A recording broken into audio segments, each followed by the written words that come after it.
This is VK3CSJ in Narre Warren South. Please stand by for this morning's WIA broadcast at 9 a.m. on 1825 kHz in the 160 metre amateur radio band.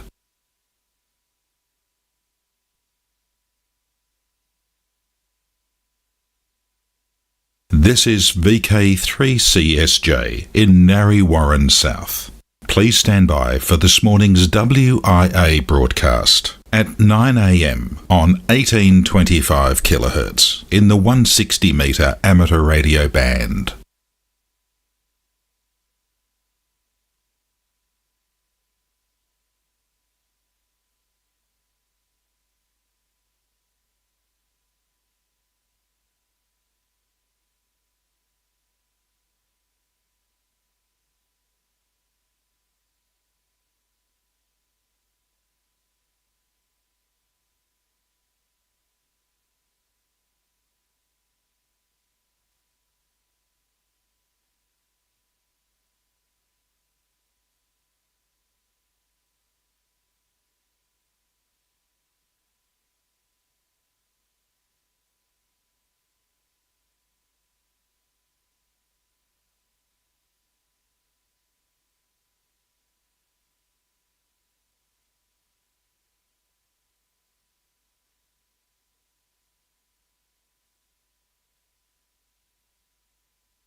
This is VK3CSJ in Narre Warren South. Please stand by for this morning's WIA broadcast at 9 a.m. on 1825 kHz in the 160 metre amateur radio band.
It's time to get your news on. This broadcast is in text, audio and video and is accessed on wia.org.au. National news it is for week commencing July 27, 2025. And this week, Kevin, VK4UH, WIA VHF UHF Records Manager, Editor-in-Chief of Amateur Radio Magazine, Roger Harrison, VK2ZRH. From the USA, Newsline's Kent Peterson, KC0DGY. From the RSGB, Jeremy Boot, G4NJH, who, like many of we WIA national news voices, also report for Newsline, which reminds me, as of next week, on the master news release, you will hear our secretary, VK8ZZ Peter Klee, read out an instruction for all WIA news rebroadcasters. Now, to clear up the misunderstanding, you, if a rebroadcaster of this service, you do not have to read it aloud. It will be self-contained. Also, this does not affect our many, many news services of which we exchange news with. That continues as it has for the past 30 plus years. And let's face it, we're not copywriting material we get from overseas. Bit hard to do that from all the volunteers. Volunteers. Yep, it's what the WIA is made of. And a guy who has never let me down, up from his sickbed with the operational news, the incredible Felix VK4 FUQ joins us. I hope. Now wait, there is more, much, much more in this edition of News from the Wireless Institute of Australia. I'm editor Graham VK4 Baker. This is the home service of the Wireless Institute of Australia through VK1WIA. This is Kevin, VK4UH, and today I'm again wearing my hat as the WIA VHF-UHF Records Manager. As many will know, the WIA maintains a permanent archive of distance records for all bands from 50 megs and above across a number of categories at both national and state levels. The WIA also recognises new records as they occur with the issuing of certificates of achievement.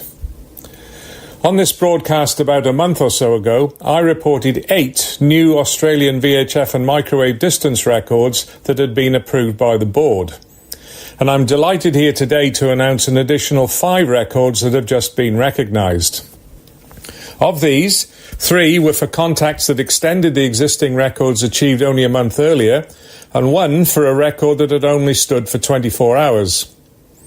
All 5 of these new microwave records involve QSOs within VK4 or between VK4 and VK2 during the May Microwave Activity Day coordinated by the Brisbane VHF Group. First up, an outstanding and record-breaking digital contact was made between Frank, VK4 Fox Lima Radio, at his home station at Zilsey near Rockhampton in central Queensland, down to Graham, VK2 Quebec Juliet, who was portable at Vista Point Lookout near Grafton in New South Wales on the 3.4 gigs, the 9 centimetre band. At a distance of 779 kilometres, this contact represented a new national digital distance record and both a VK2 and VK4 state digital record for this band. Now, this contact was made using the Q6515B digital mode and was achieved via aircraft enhancement propagation.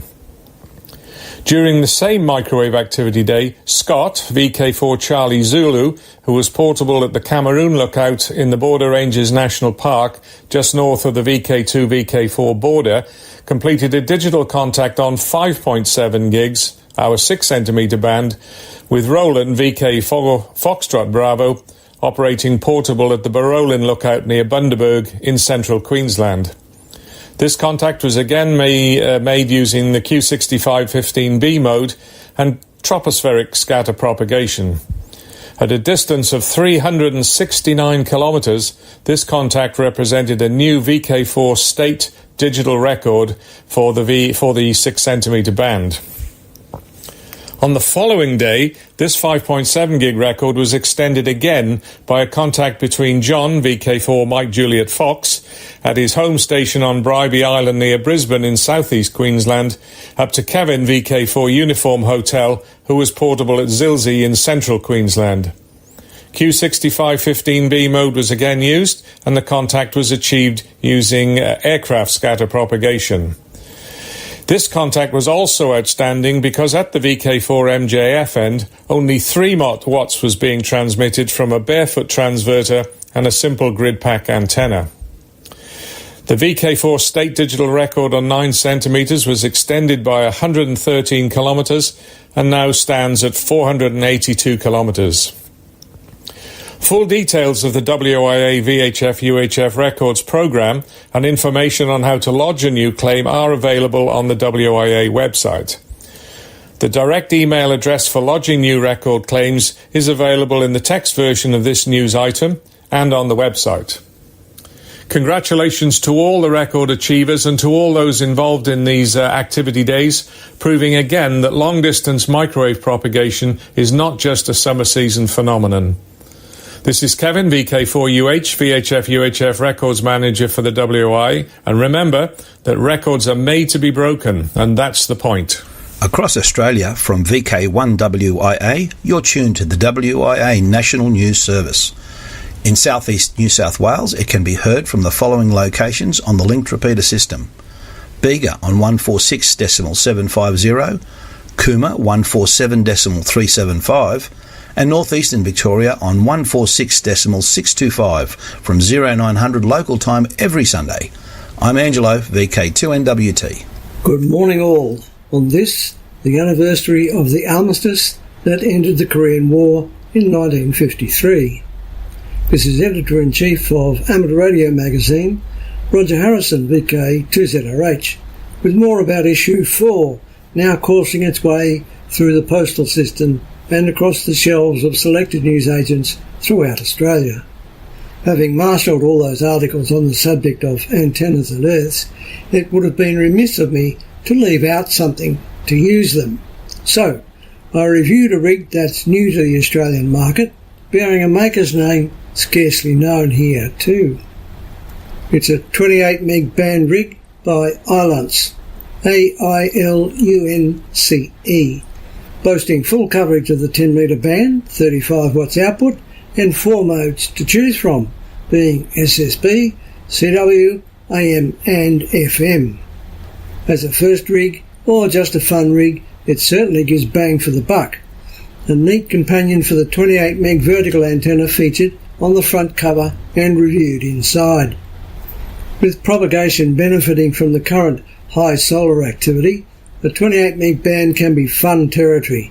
Further to that, the summer and winter sporadic E-seasons each year maintain the DX excitement in between times.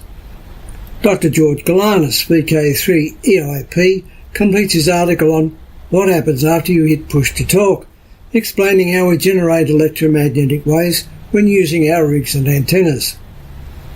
To extend or update your knowledge of digital technology, we have an article on the basics of delta modulation by Elmo Jantz, VK7CJ.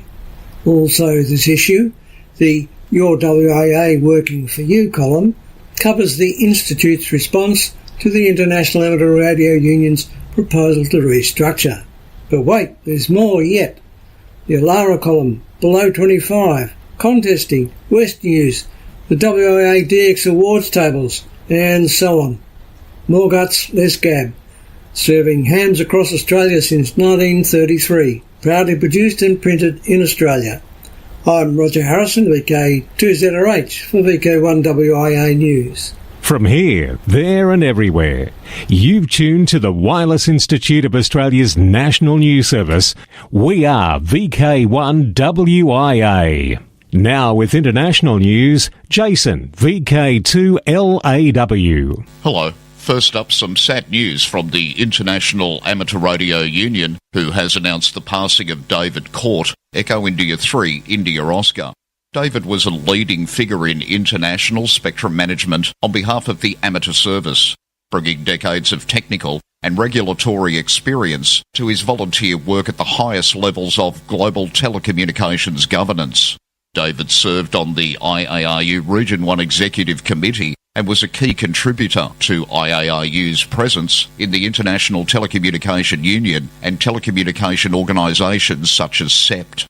His leadership was particularly critical in advancing amateur access to the 50 MHz band, culminating in the successful outcome at WRC 19, where a 6-metre allocation was approved on a secondary basis in many countries. Now to Washington DC, where the FCC has approved an experimental licence for the satellite of a 5G mobile provider, and the licence approves use of some amateur radio frequencies. We have details from Newsline's Kent Peterson, KC0DGY. AST Space Mobile, the Texas-based rival of SpaceX, has been approved for an experimental license to test a low Earth orbit satellite that is a prototype for its planned mobile phone connectivity from space. The U.S. Federal Communications Commission granted the license on Friday, July 11th, giving the company the ability to test a satellite that has a phased array antenna that enables it to function as a cell tower from space. Known as FM1, it is at the center of the 5G broadband provider's hopes to build a satellite-to-phone internet system. The FCC has assigned the call sign WP2XRX, which expires on July 1st, 2027. A copy of the license online shows that it authorizes experimental operation only on 37.5 to 42 gigahertz and 2.235 gigahertz, 2.245 gigahertz for mobile satellite services. The amateur radio frequencies, 430 to 440 megahertz, also appear on the license. The 5G service requested those frequencies to conduct telemetry, tracking, and telecommand between ground stations and its satellites. The company seeks FCC approval for operation of 248 low Earth orbit, non-geostationary satellites. Its present license only permits 5. AST Space Mobile has been developing its network in association with AT&T and Verizon. SpaceX is partnering with T-Mobile. A copy of the license can be seen using the link to the FCC website that appears in the text version of this week's newscast. This is Kent Peterson, KC0DGY. Thanks, Kent. This application from AST and Science requests unprecedented authorisation to 430 to 440 megahertz for a constellation totalling 248 satellites to communicate with 5 ground stations using up to 5 channels with up to 256 kilohertz of bandwidth. A formal opposition filed by the ARRL's Washington Council asserts that the permission AST seeks to use the 430 to 440 megahertz band should be denied because AST does not demonstrate need for TT&C spectrum beyond that available within existing allocations. The comments go on to outline why the application would be non-compliant with the ITU Radio Regulations Treaty. Reply comments to the application are due by August 5, 2025. ARRL will continue to promote and protect amateur radio spectrum.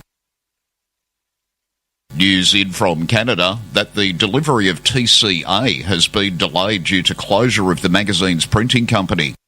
Radio amateurs of Canada have received the sad news that Miracle Inc. publishing company has closed its doors permanently, and that the magazine is now being printed by another printer on a temporary basis, and that RAC are now in the process of obtaining printing quotes. 51 on-air transmitters. The record-breaking field day tactics of Whiskey 3 Alpha Oscar. Roll Anders K3RA and Frank Donovan W3LPL are the masterminds behind Whiskey 3 Alpha Oscar, the most dominant field day station in the United States. From their first 4A entry in 1998 to a record-breaking 51A effort, they've built a machine that blends military-grade precision with community-driven grit. Under the Potomac Valley Radio Club manner, they've rewritten what's possible during the annual ARRL Field Day, shattering records in, wait for it, 24 categories and routinely topping 10,000 QSOs. Their story isn't just about towers, yagis and coax, though there's a literal mile of it. It's about cultivating a culture where even food logistics and portaloos are run with practiced efficiency. This year's setup, powered by crank-up AB 577 towers and bulletproof generators, delivered flawless multi-transmitter operation across the same band CW, SSB, digital, without a hint of interstation interference. The secret? Tip-to-tip antenna alignment and 1,000-foot lines stretching across Maryland school fields. You can view this remarkable setup on YouTube at the link we like in this week's text edition of WIA National News, best read at wia.org.au.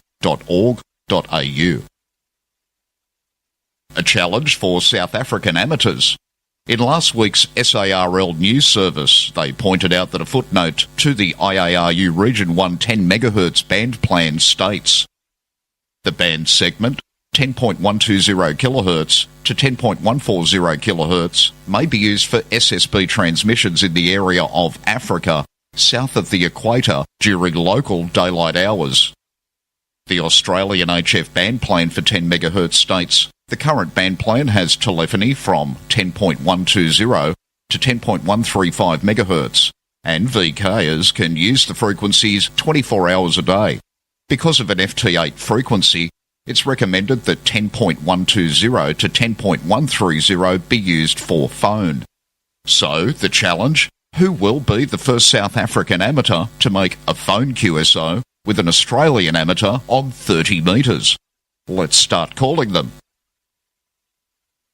There's a new addition to Studio 1 at Whiskey 1 Alpha Whiskey, the Hiram Percy Maxim Memorial Station at ARRL headquarters in Newington, Connecticut. A complete station of the latest gear from Flex Radio, including a Flex 8600 Signature Series SDR transceiver, a Maestro C control console, Power Genius XL PGXL amplifier, and Radio Sport RS60CF headset. The equipment is the latest addition to W1AW, which hosts a complement of equipment in each of 3 operating studios under rotating agreements with major amateur radio manufacturers. For WIA National News, in Sydney, I'm Jason, VK2LAW. From here, there and everywhere, you've tuned to the Wireless Institute of Australia's National News Service. We are VK1WIA. Now, operational news with VK4FUQ. Felix. Hello there. Expect improved operations soon from Club Log, thanks to some grant money to cover the costs. Reporting on Newslines, here's Jeremy Boot, G4NJH, with the details. Club Log, a service that has become a mainstay for DXs worldwide, has received a grant of $8,000 US for a hardware upgrade to improve operations. The funding from the Northern California DX Foundation is being given to Michael G7VJR, Club Log's author. In a DX Foundation press release, Club Log reminded users that the expensive upgrade of its servers is necessary to support expanded activity. Michael said, quote, "Once the new servers are deployed, Club Log will be using cutting-edge servers which are faster, more energy efficient and ready for years of high-endurance work, 24/7, unquote. This is Jeremy Boot, G4NJH. Hi, this is Alan, VK4 Sierra November. The Trans-Tasman contest went very well. For the first time in a long time, conditions were excellent on the low bands across Australia, resulting in good contacts with QRP station and our distant neighbours ZL and VK6 operators. Did you know that this year a youth subcategory has been added? Well, at least one person read the rules and has entered. The youth category is for those who are 25 years or younger. If you fall into this category and have already submitted a log, you can resubmit with the appropriate field in the Cabrillo header. Please read the rules for more info on how to do this. Today is the last day to submit your Trans-Tasman logs. You have until midnight tonight to do this. Please submit to vklogchecker.com as per the rules. Good luck and best 73s. This is Alan, VK4 Sierra November. Continuing contest news for the year. Russian EME contest this weekend, July 26-27 on 1296 MHz, 2.3 and 10 GHz. Also this weekend, the RSGB IATA contest, July 26 to July 27. Mode CWSSB, bands 80, 40, 20, 15, 10 metres. Work once per band, per mode. Now the DX window to the world. Time, gentlemen, time. I've mentioned this one before, but only around 10 days left to get the S60 calls in your log. Celebrating the 60th anniversary of Singapore becoming an independent republic on the 9th of August 1965, Singapore Amateur Radio Transmitting Society's members are allowed to replace their normal prefix 9V1 with the special prefix S60. So if you want to put some S60 calls in your log, now is the time.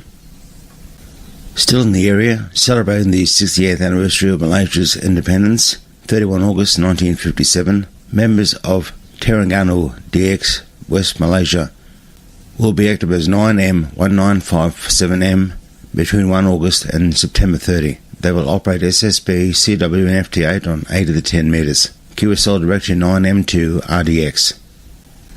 Well, with a lingering cold, as you can obviously tell, for WIA and National News, I'm Felix VK4FUQ in Ingham. From here, there and everywhere, you've tuned to the Wireless Institute of Australia's National News Service. We are VK1WIA. Now, special interest group news with Bruce, VK3FFF. And a very good day to you. Kicking off special interest group news this week, Dave, W0LEV, tells us there is a new group devoted to RFI, the nemesis of the amateur radio operator. There will be many new to the hobby and professionals who have spent years doing EMI, EMC, RFI on a worldwide basis contributing to this new group. So, if you have RFI problems, questions, need help, the newly formed group is there to give aid, answer questions, and give responses. Worldwide special interest groups, astronomy and wireless weather. Orbital Index are saying while that near-Earth asteroid 2024 YR4 won't hit Earth, there's currently an estimated 4.3% probability that it will hit the Moon in 2032. A recent, not yet peer-reviewed paper estimates that 100 million kilograms of material could be ejected, 10% of which could enter Earth's atmosphere if the object hits the lunar near side.